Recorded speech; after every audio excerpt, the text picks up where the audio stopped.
To a large extent, I think the church hasn't understood how complex this entire issue is.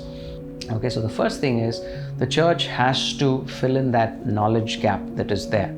Some of us don't even seem to be having an understanding of some of the basic issues and definitions that are used even in this discussion. The moment we scale the knowledge gap, I feel the church also has to go to the next step of understanding these individuals.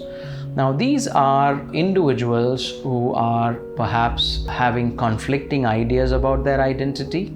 They are individuals whose hormones and biology tells them something and their society tells them something else. The third thing is, after having acquired some depth of understanding and insight into the lives of these people, we also need to be very wise in the way we interact with them. We not only should be sensible, oftentimes the church is guilty of not even being sensible in this debate, we also need to be very sensitive.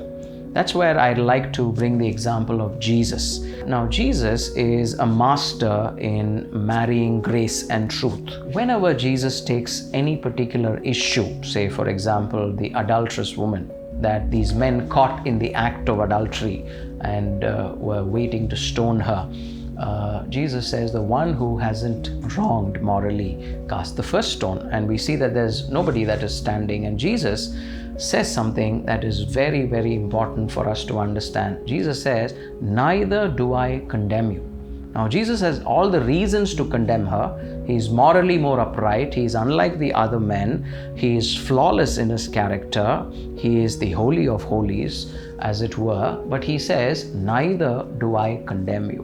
But he says also, go and sin no more. Both of these are very important. That woman at that point needed grace and forgiveness. But also that woman needed truth and not an endorsement of her way of living, as if it is fine. So Jesus says, yes, you have done it. Yes, this is a struggle.